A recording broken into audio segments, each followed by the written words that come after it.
이렇게 인사 나누시면 좋겠습니다. 예, 어제 성구영신 예배 같이 들으신 분들도 있지만 또 오늘 예배 시간에 새해 들어서 처음 보시는 분들도 있죠. 예, 서로 축복하고요. 환영하고 감사합니다. 2023년 한 해는 의인은 믿음으로 말미암아 살리라라는 주제로 로마서 강해를 1년 동안 하려고 합니다.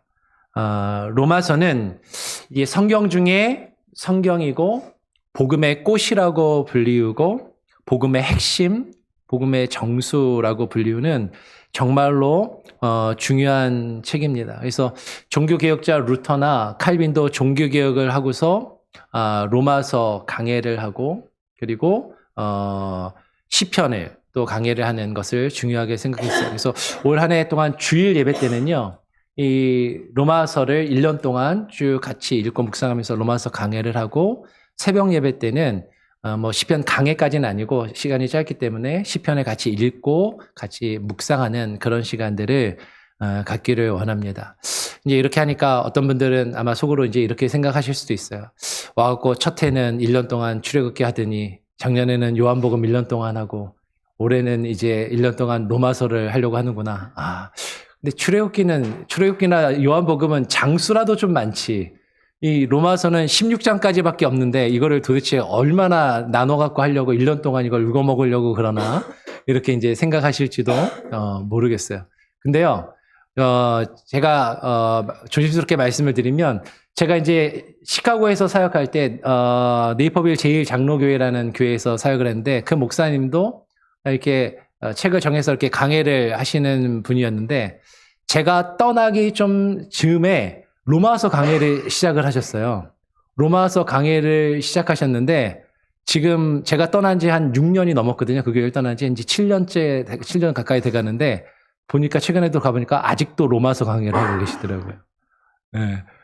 그러니까 그 교회 성도님들이 처음에 로마서 강해를 목사님이 시작하는 걸 보고서 이제 한 단어, 한 표현 이런 걸 가지고 계속 강해를 하시니까 성도들이 나름 그걸로 계산을 해봤답니다. 그랬더니 그 교회 성도님이 저한테 연락하시는데 목사님이 이렇게 설교하는 속도로 하는 걸 보면은 10몇 년은 해야지 로마서가 끝날 것 같다고 그렇게 얘기하셨는데 다행히도 제가 보니까 지금 14장 하고 계시더라고요. 6년이 넘어갔는데 14장을 로마서를 지금 강해를 하고 계신데 아마 7년을 채울 것 같아요. 네. 근데 저는 그렇게는 못합니다. 네. 일단은 제가 그렇게 할 수 있는 실력이 안 되고 능력이 안 되고 근데 그것도 중요하지만 로마서를 그렇게 강해를 길게 하려면 로마서가 그렇게 중요한 책이긴 한데 그럼에도 불구하고 그렇게 하려다 보면 아까 말씀드린 것처럼 로마서의 문맥이나 흐름보다는 단어 하나나 거기에 나타나는 어떤 표현 하나 거기에 집중해서 하나씩 그렇게 가야 그렇게 하게 되는 것이죠. 근데 저는 1년 동안 로마서를 함께 읽고 나누기를 원하지만 우리가 보통 성경을 잘 쪼갠다. 성경을 이렇게 딱딱 쪼개가지고 영해를 한다 하시는 분들, 그런 분들이 있는데, 물론 그것도 나름 의미는 있지만, 그렇게 성경을 읽는 것이 아니라, 성경을 가장 바람직하고 제가 추구하는 것은 로마서를 끊어서 읽는 게 아니라, 연결해서 그 문맥과 흐름 안에서 읽는 그런 연습을 하기를 원하는 것이죠. 그래서 로마서를 우리가 1년 동안 잘 연결해서 그 로마서 우리가 부분적으로 단편적으로 로마서에 있는 표현들이나 구절들을 많이 들어서 알고 있고 수많은 설교들을 들었지만 이것들이 정말로 어떻게 연결되고 어떤 흐름 속에 있는지를 같이 한번 쭉 살펴보면서 그 의미들을 같이 읽고 묵상하고 그것들을 발견하며 나누는 시간을 1년 동안 갖기를 원합니다. 그래서 오늘은 이제 그 로마서의 서론이 되는 것이죠. 여러분 로마서를 많은 분들이 잘 알고 있고 아까 말씀드린 것처럼 중요한 책이라고 그렇게 생각을 해요. 근데 이 로마서를 우리는 어떻게 이해를 할 것인가? 어떤 이들은 이 로마서는 성경 중에서 아까 말씀드린 것처럼 성경 중의 성경, 복음의 꽃, 복음의 핵심, 복음의 정수라고 불리우는 책이기 때문에 이 로마서에는 하나님의 말씀에 어떤 절대적인 진리가 담겨 있는 그 교리를 가르치는 교리서다라고 생각하면서 로마서를 읽는 분들이 있어요. 그러니까 그 로마서 안에 있는 것들은 앞뒤 상황 볼 것 없고 그 안에 담겨 있는 그 자체 그것을 문자 그대로 읽고 이해하며 그 안에 있는 어떤 의미들을 그 진리를 추구해야 된다라고 그렇게 읽으시는 분도 있고 또 어떤 이들은 이 로마서가 기본적으로는 사도 바울이 로마에 있는 성도들에게 보낸 무슨 글이에요? 편지거든요. 편지의 글이니까 이 편지를 사도 바울이 쓴 상황과 환경이 있고 그 상황과 어떤 상황 속에서 바울이 어떤 의도와 목적을 가지고 이 편지를 썼는지를 읽고자 하는 편지의 글로 읽어야 한다라고 그렇게 생각하는 사람들이 있습니다. 자, 로마서는 교리서인가요? 아니면 편지의 글인가요? 수많은 신학자들이 사실은 이것을 로마서를 읽을 때 로마서를 아주 중요하게 생각하고 수많은 로마서에 대해서 수많은 강해와 수많은 설교들이 이루어지면서 많은 사람들이 로마서를 읽을 때 흑백 논리로 이것 아니면 저것, 교리서 아니면 편지의 글, 이분법적인 사고로 사실 읽으려고 하는 경우가 많이 있는 것이죠. 흔히 보수적인 신앙을 가진 사람들, 보수주의자들은 저도 보수적인 신앙을 가졌지만 보수적인 신앙을 가진 사람들은 로마서가 복음의 핵심이요 복음의 정수라는 것을 강조하면서 그 안에 절대적인 진리가 담겨 있고 그 절대적인 진리를 가르치는 교리서라고 많이 생각하고 로마서를 읽으려 하는 경향들이 있습니다.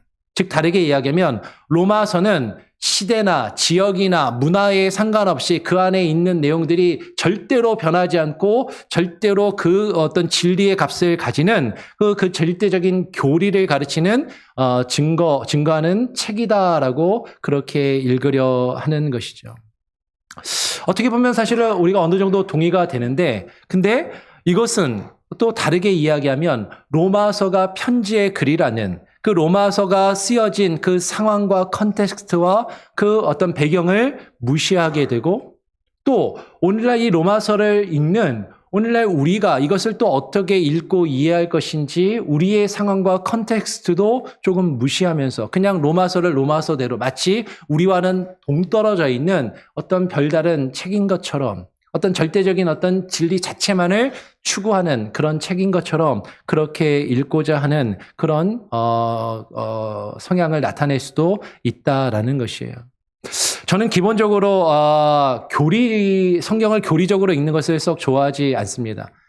그럼에도 불구하고 작년 한 해 동안 새벽 예배 때 소요리 문답, 대요리 문답을 통해서 교리적인 내용들을 쭉 설교를 하고 말씀을 나누었는데 사실은 제가 추구하는 스타일이나 그런 익숙한 방법은 아니에요. 저도 상당히 저에게 익숙하지 않고 제가 편하지 않은 그런 방법으로 사실 지난 1년 동안 새벽 예배를 쭉 같이 나누고 여러분과 말씀을 나누었습니다. 그럼에도 불구하고 그 교리가 가지고 있는 어떤 의미가 있기 때문에 그렇게 하였던 것이죠. 그런데 그 교리를 성경을 교리로만 읽게 되면 지금 바울이 이 로마서를 쓸 때 그냥 이것을 교리를 증거하는 교리 교과서로 쓴 것인가? 만약에 그렇게 읽게 되면 사실 이 책이 어떠한 상황에서 쓰여졌고 그리고 이 책을 읽는 우리에게 어떻게 이 의미가 다가올 것인지 이것이 우리와는 동떨어져 있는 별다른 책으로 읽혀지기 쉽다라는 것이죠. 나와는 거리가 먼 하나님의 어떤 절대적인 어떤 거룩한 진리만을 이야기하는 것 같은데 사실은 이것을 하나님이 우리 바울을 통해서 로마에 있는 성도들에게 쓸 때 이것은 또 실제적으로 하나님이 전달하시고자 하는 어떤 메시지가 있다라는 것이에요. 하여튼 보수주의자들은 이 로마서를 교리의 책으로 자꾸 읽으려고 하는 성향이 좀 강하고 반대로 진보주의적인 자유주의 신학자들은 로마서의 절대적인 교리를 부인합니다. 이 안에 절대적인 진리가 담겨 있는 것이 아니라 바울이라는 한 개인이 어떠한 특별한 상황에서 로마에 있는 사람들에게 어떤 특별한 상황 가운데 이 글을 썼다라고 생각하면서 이 안에 있는 것들, 바울이 쓴 그 문맥과 상향을 이해하고 그리고 오늘날 우리의 컨텍스트에 맞게 그냥 적용하고 해석하면 된다라고 그렇게 이해하는 그런 사람들도 있는 것이죠. 근데 이렇게 되면 로마서의 내용에 담겨 있는 절대적인 진리를 부인하고 그냥 상황적으로 시대가 변하면 지역에 따라서 문화에 따라서 이 로마서에 있는 내용을 그대로 읽고 받아들일 것이 아니라 이렇게 읽을 수도 있고 저렇게 읽을 수도 있고 그때는 맞는 것이었지만 지금 우리에게는 맞지 않는 것일 수도 있다라고 그렇게 생각하면서 읽는 사람들도 있더라라는 것이죠.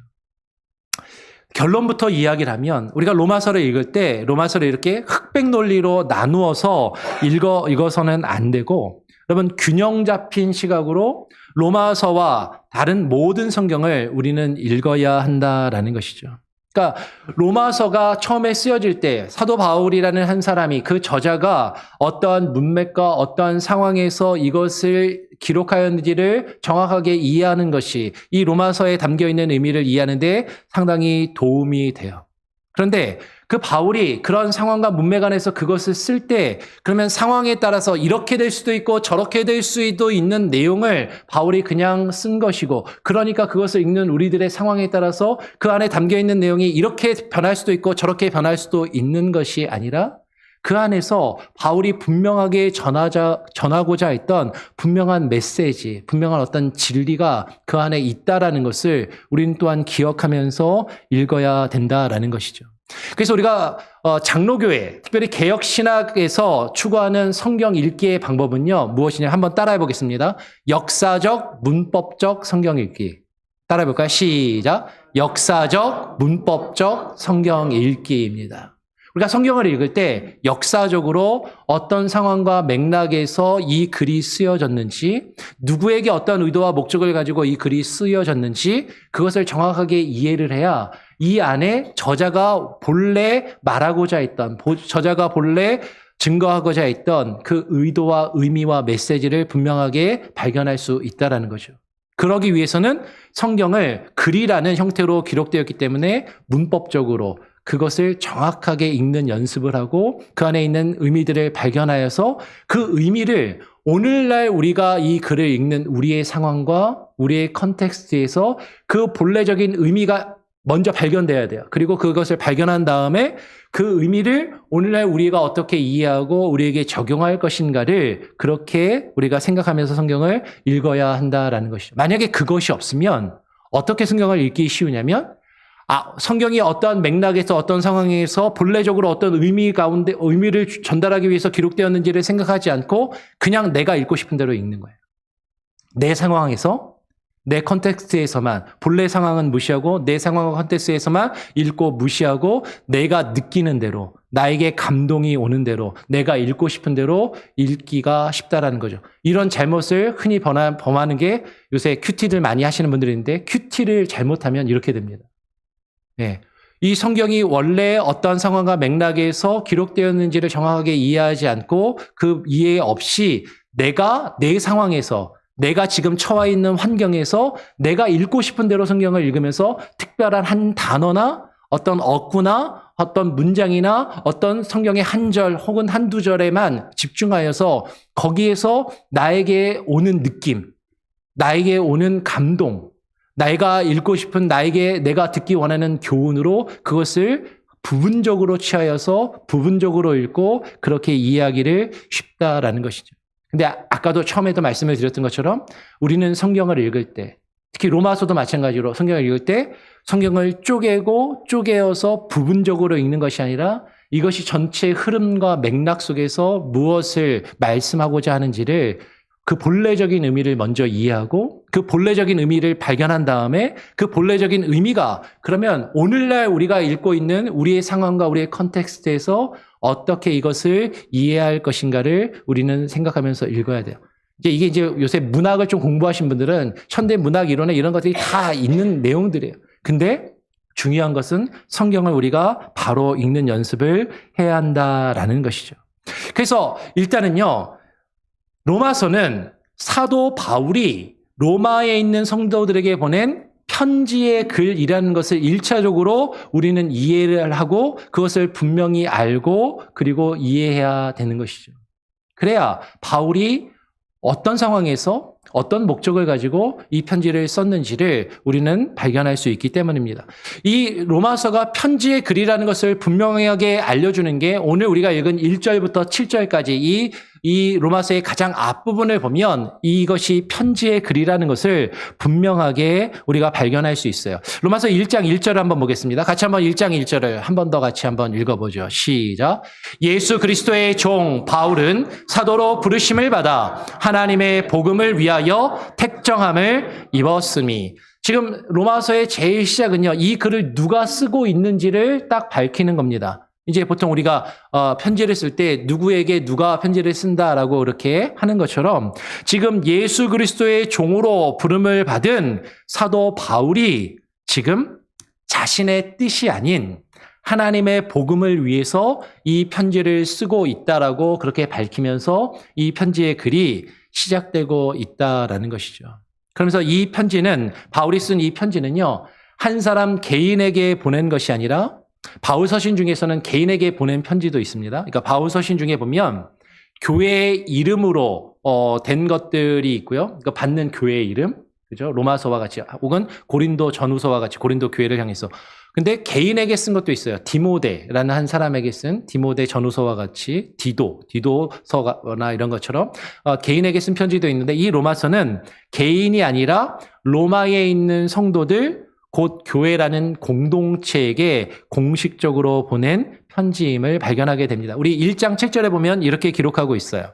로마에서 하나님의 사랑하심을 받고 성도로 부르심을 받은 모든 자에게 하나님 우리 아버지와 주 예수 그리스도로부터 은혜와 평강이 있기를 원하노라 라고 그렇게 편지를 쓰고 있죠. 그러니까 편지를 쓴 사람은 사도 바울이고, 이 편지를 받고 있는 이 편지의 수신자는 로마에서 하나님의 사랑하심을 받고 성도로 부르심을 받은 모든 자에게 이 편지가 쓰여지고 있다라는 것이죠. 지금 우리가 먼저 이해할 것은요, 로마 교회는요, 이 편지를 써서 사도 바울이 써서 보내고 있는 이 로마 교회는 사도 바울이 세운 교회가 아니었습니다. 우리가 고린도 교회나 수많은 소아시아 지역에 있는 많은 교회들이 사도 바울이 개척을 하고 사도 바울이 세운 교회였는데, 로마서는 사도 바울이 세운 교회가 아니었어요.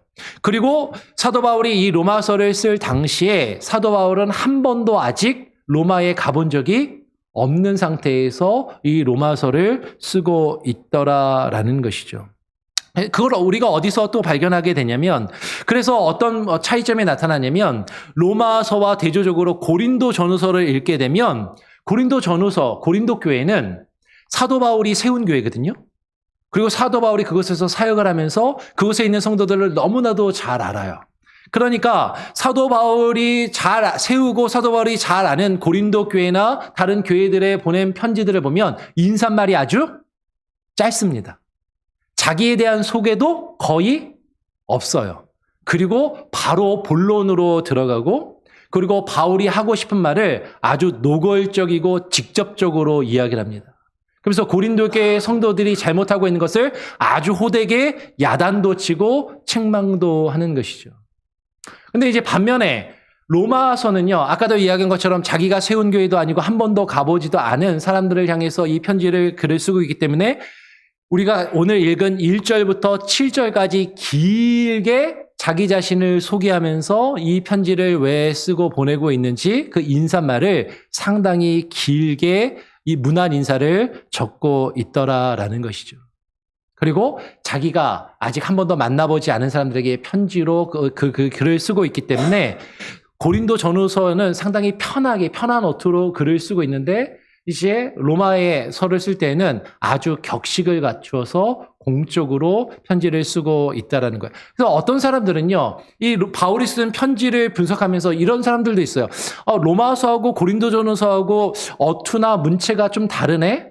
이거 바울이 다 쓴 게 아닌가 보다. 어떤 건 바울이 썼는데 이건 바울이 쓴 게 아닌가 보다. 이렇게 이야기하는 사람들도 있는데, 그것이 아니라 똑같은 사람이 글을 썼어도 받는 사람이 누구냐에 따라서 표현하는 방법이나 스타일이나 그런 것들이 좀 더 편하고 자연스럽게 쓸 수도 있고, 상당히 공식적이고 격식을 갖추어서 그렇게 쓸 수도 있다라는 것이죠. 그러면서 사실 이것을 보면 사실 우리가 그런 걸 발견하게 됩니다. 우리가 누군가랑 이야기할 때도요, 친하고 가까우면 편하게 이야기하면서 그 사람의 잘못한 것들도 직접 알려주고 이야기를 할 수가 있어요. 그런데 그렇지 않으면 그 사람이 잘못하고 잘못된 것들을 노골적으로 책망하고 이야기하기가 조금 어렵거든요. 네. 그것이 사실 관계 속에서 있는 것이고 그 관계 속에서 지금 사도 바울이 로마서를 쓰면서 로마에 있는 성도들에게 상식은 상당히 격식을 갖추어서 공적으로 썼기 때문에 이 로마서가 조금 더 딱딱한 교리서처럼 우리에게 읽혀지고 다가올 수 있다라는 것이죠. 그런데 사도 바울이 이 편지를 쓰면서요, 바울이 로마에 있는 성도들에게 편지를 쓴 것은요, 그냥 아무 이유도 없이, 아무 목적도 없이 쓴 것이 아니라 분명한 이유와 분명한 목적을 가지고 썼다라는 것입니다. 여러분 누군가에게 편지나 글을 써서 하다못해 쪽지나 엽서를 써서 보낼 때에도 분명히 이유가 있어서 쓰는 것이잖아요. 개인적으로 어떤 한 사람에게 편지나 어떤 엽서를 써서 보낼 때에도, 그렇죠? 심지어 우리가 연말에 지난주에 크리스마스를 맞이해가지고 성탄절을 맞이해서 많은 분들이 성탄절 카드를 주고 받으시더라고요. 엽서 카드에다가 한 해 동안 감사했다, 고마웠다, 또 힘들고 어려운 사람들을 또 격려하고 위로하면서 그런 마음을 전하기 위해서 우리가 개인적인 어떤 글을 쓸 때에도 조그만 쪽지나 엽서를 쓸 때에도 안부를 묻거나 감사를 표하거나 혹은 남녀 간의 연애 편지를 주고받을 때에도 그와 같은 개인적인 편지를 통해서도 내 마음을 전달하고 내 생각을 전달하고자 하는 분명한 이유와 목적을 가지고 글을 쓴다라는 것이죠. 그런데 지금 이 로마서는 아까 말씀드린 것처럼 아직 한 번도 본 적이 없는 사람들에게, 전혀 모르는 사람들에게, 그것도 개인이 아니라 교회를 향해서 공적으로 이 편지를 쓸 때에는 아무 이유도 없이 쓰는 것이 아니라 분명한 이유와 분명한 목적을 가지고 이 편지를 쓰고 있다라는 것이죠. 지금 바울이 그러면 어떤 이유와 어떤 목적을 가지고 이 로마서를 쓰고 있는가? 바울은 이 서두 부분에서 우리가 7절까지만 읽었지만 그 뒤에 9절과 10절을 보면 바울이 지금 로마에 여러 번 가려고 했었는데 가지 못하게 되어서 이 편지를 쓰고 있다는 것을 분명히 밝히고 있습니다. 제가 한번 9절을 읽으면 10절은 같이 한번 읽어보죠. 내가 그의 아들의 복음 안에서 내 심령으로 섬기는 하나님이 나의 증인이 되시거니와 항상 내 기도에 쉬지 않고 너희를 말하며 10절 어떻게 하든지 이제 하나님의 뜻 안에서 너희에게로 나아갈 좋은 길 얻기를 구하노라. 그런데 그 뒤에 내용을 보면 그래서 바울이 지금 하나님의 뜻 안에서 로마에 있는 성도들에게 여러 번 가기를 원하였고 여러 번 시도하였는데 번번이 그 길이 막혔었다라고 이야기를 하고 있어요. 여러 번 로마에 가고자 했지만 내가 직접 가서 여러분들을 직접 보고 얼굴을 보고 무언가 말하고 전하고 싶은 그것이 있는데 내가 직접 가지를 못하니까 그 대신 지금 뭐를 써서 보낸다? 편지를 써서 보낸다라고 지금 그렇게 이야기를 하고 있는 것이죠. 그래서 이 사도 바울이 이 편지를 써서 보내고 있는 그 이유와 목적에 대해서 우리가 다음 주에 조금 더 구체적으로 함께 나누게 될 것이지만 오늘 1절부터 7절까지의 인사말을 통해서도 우리는 분명히 그 이유를 발견하게 됩니다. 그것은 무엇이냐면 바울이 이 로마에 있는 교회들에게 이 편지를 써서 보내고 있는 이유와 목적은 그리스도의 복음을 전하기 위해서라는 것이에요. 복음을 전하기 위해서 이 편지를 지금 쓰고 있다라는 것이죠. 지금 바울이 로마에 보내고 있는 편지의 발신자인 사도 바울이 1절에서 자기를 소개하는 표현 속에서도 이것이 잘 나타나더라라는 것입니다. 1절 말씀을 다시 한번 보겠습니다. 1절에 보니까 다시 한번 1절 한 번 더 같이 한번 읽어보죠. 시작. 예수 그리스도의 종 바울은 사도로 부르심을 받아 하나님의 복음을 위하여 택정함을 입었으니 여기서 지금 세 가지의 표현이 나옵니다. 사도 바울이 자신을 가리킬 때 첫 번째는 그리스도의 종이라는 표현이 나오고요. 사도라는 표현이 두 번째로 나오고 세 번째는 하나님의 복음을 위하여 어떻게 됐다고요? 택정함을 입었다라는 이 세 가지의 표현이 나옵니다. 첫 번째로 사도 바울이 자신을 가리켜서 예수 그리스도의 종이라고 표현하고 있어요. 여러분, 종은 주인에게 속한 사람인 것이죠. 종은 주인에게 속하여서 주인을 위해서 일하는 사람이에요. 나 스스로 내 마음대로 나 자신을 위해서 나를 기쁘게 하기 위해서 일하는 것이 아니라 주인에게 속하여서 주인의 뜻에 따라서 주인을 기쁘게 하고 주인을 좋게 하기 위해서 일하는 사람이 바로 종이며 그것이 종의 의무이고 종의 본분인 것이죠. 그래서 로마서가 아니라 갈라디아서 1장 10절에서 사도 바울은 이런 표현을 이야기하고 있는 것이죠. 이제 내가 사람들에게 좋게 하랴 하나님께 좋게 하랴 사람들에게 기쁨을 구하랴 내가 지금까지 사람들의 기쁨을 구하였다면 그리스도의 종이 아니니라. 사도 바울이 자신을 그리스도의 종이라고 표현하고 있는데 내가 그리스도의 종이라고 사도 바울이 표현하고 있는 그것은 내가 사람을 좋게 하게 하는 것이 아니라 누구를 좋게 하는 사람이다? 하나님을 좋게 하고 하나님을 기쁘시게 하는 사람이다라는 것이죠. 내가 나의 만족과 나의 기쁨을 추구하며 나 자신을 좋게 하고 내가 상대하는 사람들, 나에게 이 말을 듣는 사람들을 기쁘게 하기 위해서 일을 하는 것이 아니라 사람을 좋게 하며 사람을 기쁘게 하는 것이 아니라 하나님을 기쁘시게 하는 것이 나의 의무이고 내가 하여야 할 일이다. 그래서 자신을 그리스도의 종이라고 그렇게 표현하고 있는 것이. 근데 내가 지금까지 사람들을 기쁘게 하였다면 내가 누가 아니다? 그리스도의 종이 아니라고 지금 그렇게 이야기하고 있는 것이에요. 그리스도를 기쁘게 하기 위해서 그분의 뜻을 이루기 위해서 지금 자신을 그리스도의 종이라고 표현하고 있는 것이죠. 그 주인이 자신을 보냈다라는 것이에요. 두 번째 사도 바울이 자신을 표현한 것이 뭐라고요? 사도라는 표현이었습니다. 사도로 부르심을 받았다. 이 사도라는 표현은 헬라어로 아포스톨로스라는 말입니다. 아포스톨로스, 사도. 이 사도의 원래의 뜻은 기본적으로 뭐냐면 보냄을 받은 자라는 뜻이에요. 주인이 보내서 보냄을 받은 자.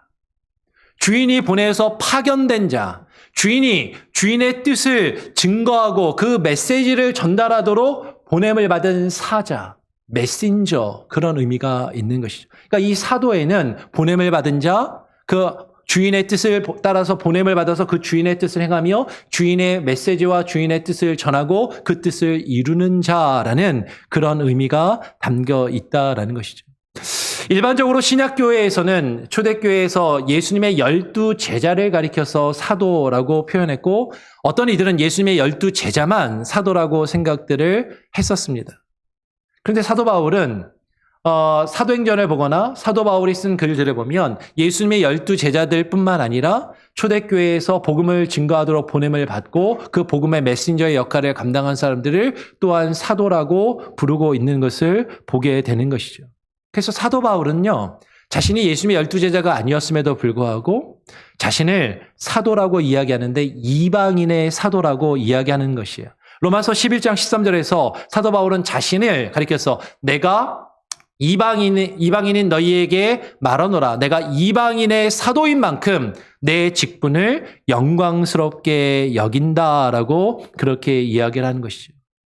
지금 자신의 주인된 그리스도께서 하나님께서 자신을 이방인들에게 보내어서 그 이방인들에게 하나님의 뜻을 전하고 증거하는 그 사도의 직분을, 그 직분을 나에게 주셨고 그것을 자신이 영광스럽게 여기며 그것을 기뻐하고 그 일을 이루기 위해서 지금 내가 너희들에게 또 이 편지를 쓰고 있다라고 이야기를 하는 것이죠.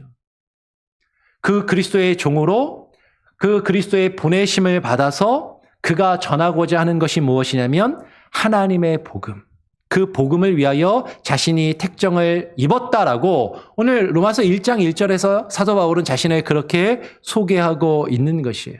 그래서 그렇게 로마서를 쭉 쓰면서 로마서 제일 마지막 부분에서 로마서 15장 16절에서 다시 한번 사도 바울은 그것을 확인시켜 주는 것이죠.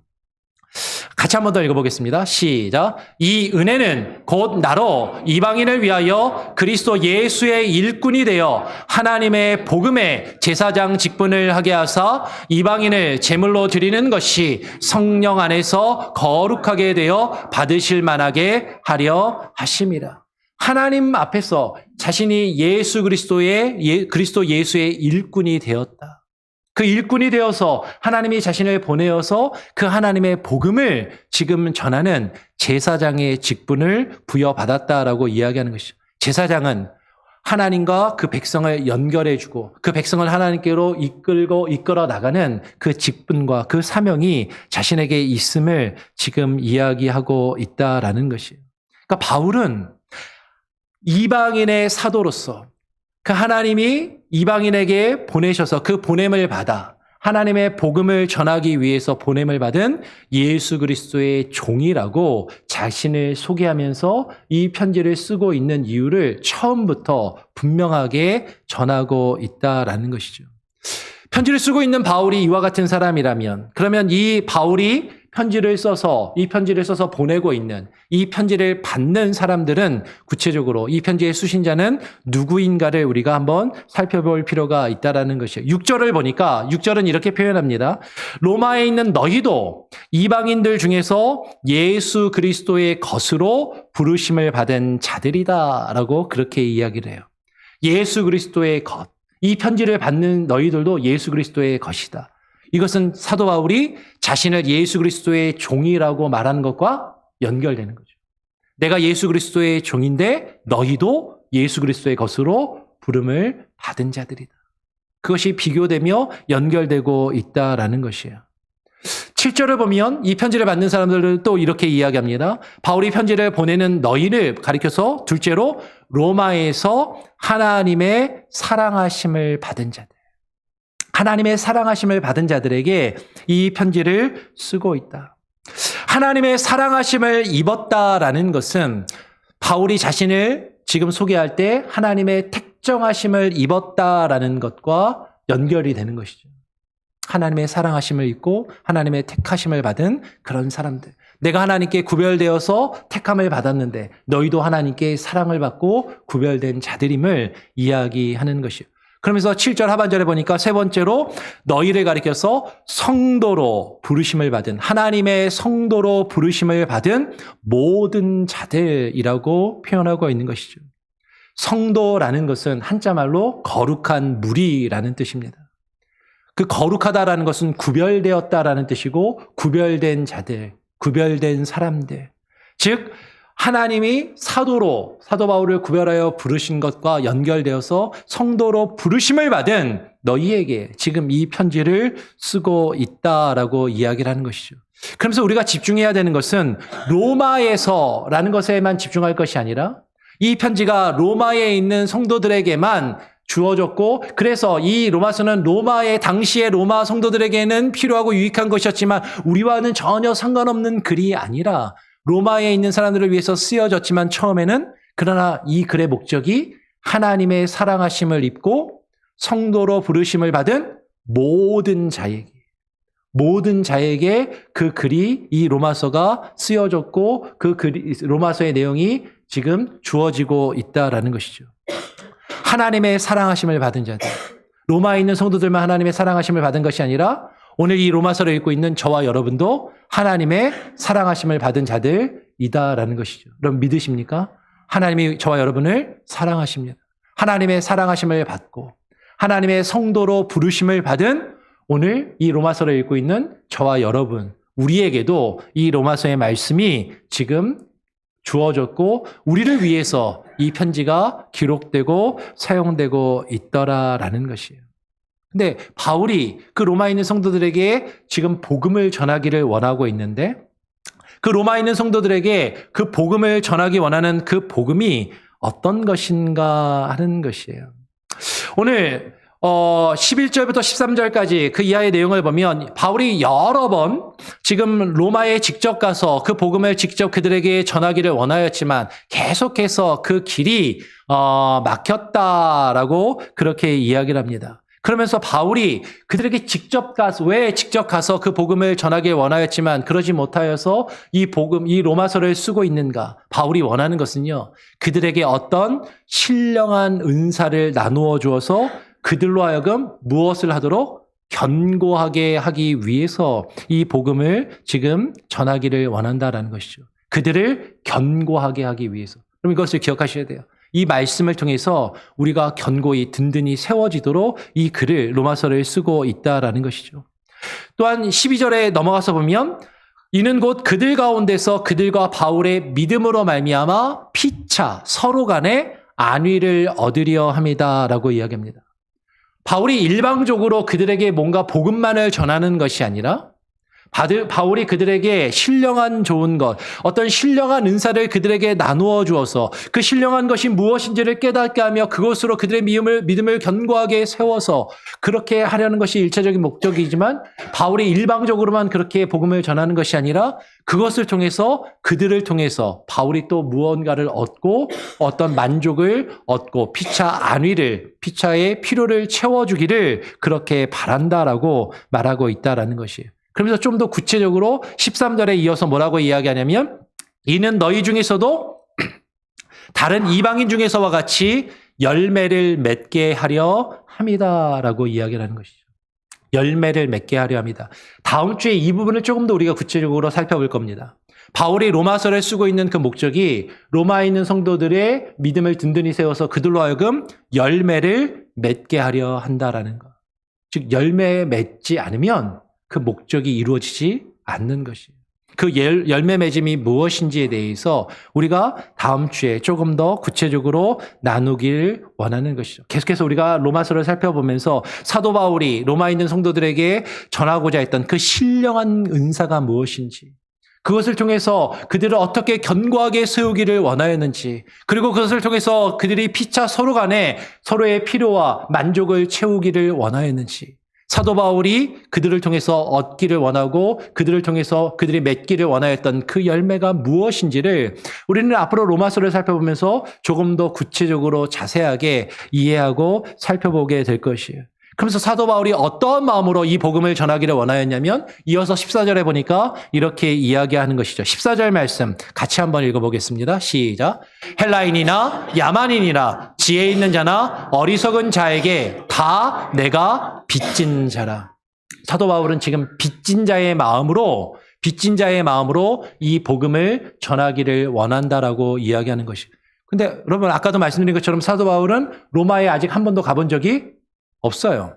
그 사람들을 만난 적도 없어요. 그 사람들에게서 뭔가 아쉬운 것을 당한 것도 없고 그 사람들이 바울에게 뭔가 그들에게 손해를 끼친 적도 바울이 그들에게 손해를 끼친 적도 없어요.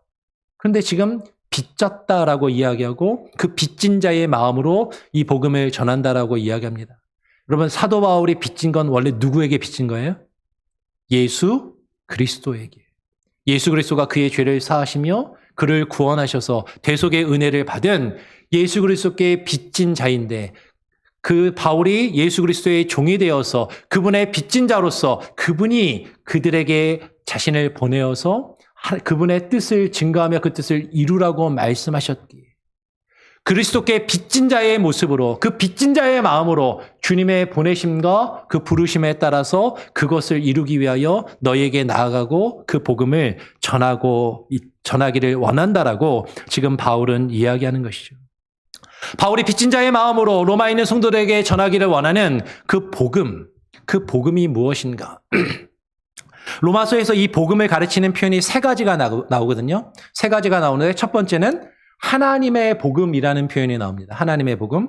그리고 두 번째는 그의 아들의 복음이라는 표현이 나오고요. 세 번째는 나의 복음이라는 표현이 나옵니다. 일단 첫 번째로 하나님의 복음이라는 표현은 무엇이냐면 우리 1절, 2절의 말씀을 다시 한번 보겠습니다. 제가 한 번 더 1절, 2절을 다시 한번 읽어볼게요. 예수 그리스도의 종 바울은 사도로 부르심을 받아 하나님의 복음을 위하여 택정함을 입었으니 이 복음은 하나님이 선지자들을 통하여 그의 아들에 관하여 성경에 미리 약속하신 것이라. 바울이 지금 이야기하고 있는 하나님의 복음, 이것은 하나님이 자신을 택하셔서 자신을 부르시고 자신의 이 복음을 전하도록 보내셨기에 하나님으로부터 받아서 하나님이 자신에게 전달하도록 말씀하셨기에 하나님이 자신에게 주신 복음임을 지금 이야기하고 있다라는 것이죠. 하나님의 복음. 근데 이 하나님이 자신에게 주신 이 복음의 내용이 뭐예요? 하나님으로부터 증거하도록 부여받은 이 복음의 내용이 그의 아들에 관하여 지금 증거하는 것임을 이야기하더라라는 것이에요. 계속해서 로마서 1장 9절의 말씀을 보면 이렇게 이야기합니다. 여러분 한번 읽어주시기를 바랍니다. 제가 한번 물 한 모금 마실 동안에 여러분 같이 한번 읽어주시면 좋겠어요. 한번 읽어볼까요? 시작.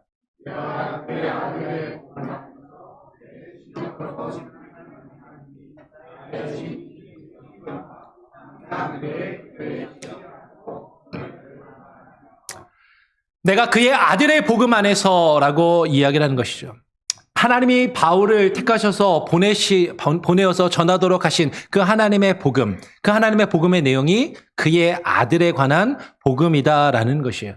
그것을 사도 바울은요, 지금 사도 바울이 이 로마서를 쓰고 있는 처음 인사말에서조차도 그것을 사실 처음부터 분명하게 이야기하고 있더라라는 것이죠. 제가 3절부터 5절까지 제가 한번 읽어보겠습니다.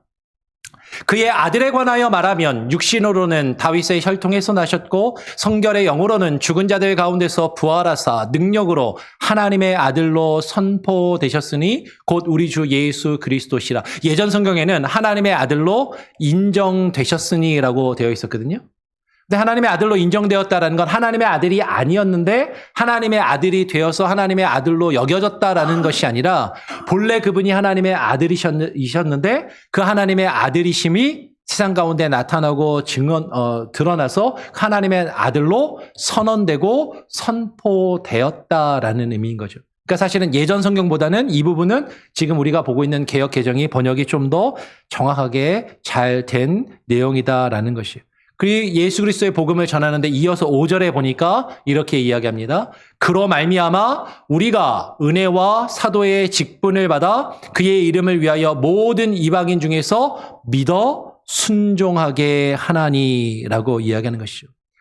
하나님의 복음, 그 하나님의 복음이 그 아들에 관하여 우리에게 증거하는 것인데 그 복음을 통하여서 우리에게 이루고자 하는 것이 무엇이냐면 믿어 순종하게 한다라는 것이죠.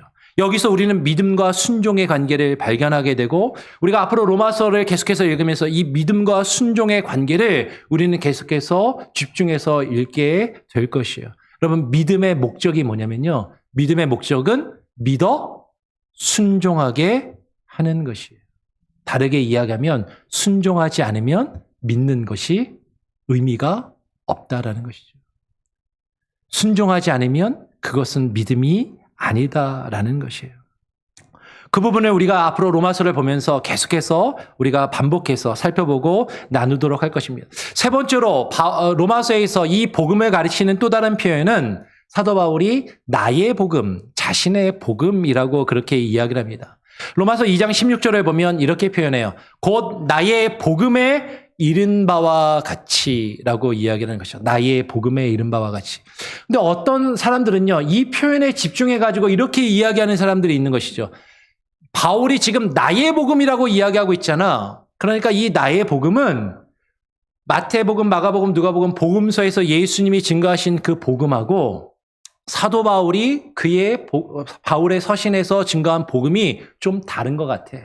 강조점도 다르고 그것이 다르다라고 이야기하면서 예수 그리스도의 복음과 바울의 복음이 다른 것이고 오늘날 기독교는 바울이 전한 그 복음에 의해서 세워진 바울의 종교라고 말하는 사람들이 있는 것이죠. 그런데 바울이 전한 이 나의 복음은 자기가 하고 싶은 대로 자기 생각과 뜻을 전하는 것이 아니라 아까 우리가 계속 살펴본 것처럼 누구에게 받아서 하나님에게 받아서 하나님의 뜻대로 그의 아들에 관해서 증거한 복음이라는 것을 우리는 반드시 기억하며 이 로마서를 읽어야 된다라는 것이에요. 그래서 마지막으로 로마서를 마무리하면서 로마서 16장 25절, 27절까지에 보면 바울이 이렇게 이야기하는 것이죠.